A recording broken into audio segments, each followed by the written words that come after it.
Kembali Anda masih di iNews Jabar, Anda masih ditemani saya Irfan Budiawan dan pemirsa kita masih berbincang mengenai operasi tangkap tangan di jajaran Dinas Pendidikan Kabupaten Bandung yang melibatkan tersangka berinisial M dan tersangka ini merupakan Kepala Bidang SMP di mana tim Saber Pungli tadi sempat dijelaskan mengamankan total 52,5 juta rupiah dan kita masih berbincang bersama Bapak AKBP Harso Pujo Hartanto SHMH selaku Kabid Ops Satgas Saber Pungli Provinsi Jawa Barat dan beliau merupakan Kabak Wasidik Ditreskrim Suspolda Jawa Barat dan juga ada Bapak MS Irianto selaku Koordinator Komunitas Peduli Pendidikan Jawa Barat. Saya kembali ke Pak Harso terlebih dahulu. Pak Harso, ini dari penangkapan OTT ini sudahkah ada undang-undang yang ditetapkan terutama kepada tersangka ini yang disangkakan? Oh ya, terhadap pelaku yang diduga melakukan pungli ini kita terapkan pasal Undang-Undang Tindak Pidana Korupsi. Pasal berlapis yang kita terapkan kepada yang bersangkutan antara lain adalah pasal 5, pasal 11, pasal 12 huruf E, pasal 12B, Undang-Undang nomor 20 tahun 2001 tentang pemberantasan tindak pidana korupsi. Ya. Ancaman dari hukuman ini minimal 4 tahun, maksimal 20 tahun. Oke. Ini tidak main-main sampai dengan 20 tahun ya Pak Ya, minimal. walaupun mungkin nilai uang barang bukti itu jauh beda dengan mungkin OTT yang dilakukan oleh KPK. Yeah. Ini 52 juta, tetapi karena mereka adalah berstatus sebagai pegawai negeri sipil atau sekarang dikenal dengan aparatur sipil negara, maka mereka tunduk pada Undang-Undang Tindak Pidana Korupsi. Oke. Dan kejadian ini dilakukan ataupun juga ditangkap di sekolah, betul Pak? Iya. Tempatnya di mana Pak?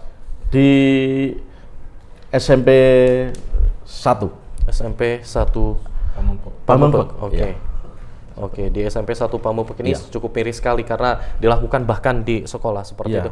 Baik, Pak Irianto saya kembali. Pak Irianto, ini tidak main-main di sekolah loh Pak kejadiannya seperti itu. Melihatnya seperti apa nih Pak? Sekolah ini yang harusnya tempat pendidikan malah dijadikan tempat dalam tanda kutip ini kegiatan pungli.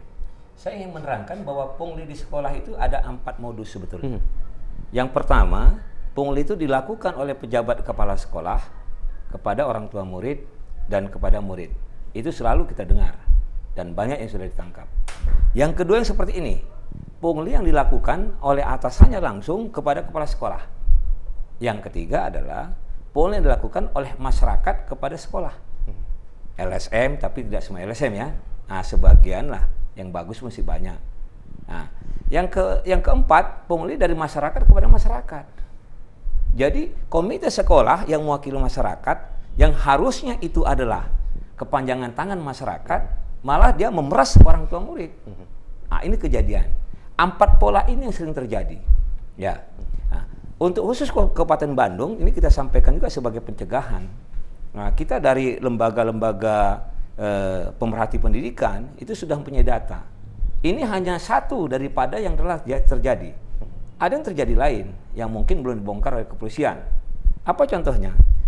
Guru pegawai negeri ada disebut dengan guru profesional. Ya. Itu saya mendengarkan kabar bahwasanya guru profesional itu kalau sudah mendapatkan 3 bulan sekali tunjangan profesi juga itu dikenakan 100.000 rupiah itu melalui UPTD atau melalui Korwil.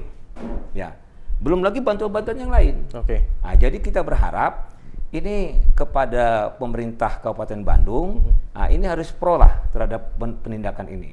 Kita dukung Saber Pungli Jawa Barat dan dalam ini Kriminsus Polda Jabar untuk membuka ini. Karena kalau ini tidak kita bongkar, nanti terus terjadi nih. Oke. Belum lagi yang terjadi ketika kepala sekolah ingin menjadi kepala sekolah, itu bisik-bisik tetangga pun juga sudah terdengar bahwa ada upeti-upeti yang harus diberikan. Oke, baik. Pak Irianto ini melihat sebetulnya banyaknya celah, terutama di dana-dana dalam dunia pendidikan ini. Sebetulnya sistemnya yang memang tidak dibangun untuk memprotek adanya pungli seperti itu atau seperti apa nih Pak Irianto? Saya pikir manusianya saja. Sebaik apapun sebuah sistem, kalau mental manusia seperti ini tetap gagal. Sebanyak apapun polisi, kalau penjahatnya mempunyai keinginan untuk berbuat jahat, ya tetap aja mencari celah-celah yang tidak baik.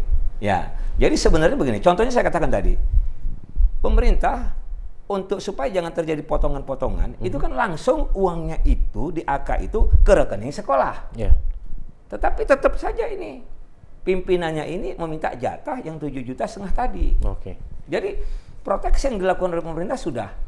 Guru mendapat tunjangan profesi dan gajinya itu langsung ke rekening gurunya. Ya. Tapi setelah terkumpul melalui kepala sekolah, dikumpulkan uang lagi untuk memberikan kepada UPTD atau Korwil katanya untuk ke dinas. Oke. Nah, ini harus dibongkar ini. Nah, jadi itu yang terjadi. Oke, baik, saya kembali ke Pak Harso. Pak Harso, saat ini proses penyidikan sudah sampai mana, Pak? Ya, sedikit saya menanggapi dari Pak Ya, Irianto. boleh, Ini silakan. menarik tadi disampaikan oleh Pak Irianto, kebetulan beliau pengamat juga. Apa yang dilakukan dulu oleh KPK bahwa itu terkait dengan DAK, ini akan menjadi perhatian juga. Dalam rangka proses penyidikan yang kita lakukan, tentunya kita akan mengembangkan sampai maksimal. Bila mana memang itu sumbernya dari dana alokasi khusus, bisa jadi ada perbuatan pidana lain di sini. Ya, karena itu dana itu tentunya tidak bisa untuk sebagai alat untuk memberikan itu ya. Nah, itu akan mengembang ke sana, tentunya juga apakah ada aliran ke atas atau tidak? Ya. Tentunya oleh penyidik pasti akan digali sampai sejauh itu. Dan sampai sekarang proses penyidikan masih berlangsung sehingga sementara ini kami belum dapat informasi lebih lanjut tentang hasil perkembangan penyidikan yang telah dilakukan. Tetapi terkait dengan sumber dana dan apakah mengalir ke atas atau tidak, ini sudah dalam pengembangan penyidikan oleh penyidik. Oke, jadi saat ini belum diketahui apakah ada oknum-oknum lain, apakah sampai ke tingkat jabatan paling atas seperti itu ya, Pak ya? Iya, sementara ini. Tapi dalam perkembangan penyidikan mungkin nanti ada hasil yang lebih lagi. Ya kita berharap juga apa yang diharapkan oleh Pak Irianto tadi mudah-mudahan bisa kita lakukan supaya memang betul-betul bisa jadi efek jera juga bagi yang lain bahwa ternyata proses penyidikan tidak hanya kepada si pelaku penerima saja, tetapi sumber itu diambil dari mana itu juga perlu dilakukan pendalaman dalam proses penyidikan. Oke, baik. Pemirsa, nanti kita akan lanjutkan perbincangan kita mengenai operasi tangkap tangan di lingkungan Dinas Pendidikan Kabupaten Bandung. Namun kita akan jeda kembali. Tetaplah bersama kami di iNews Jabar.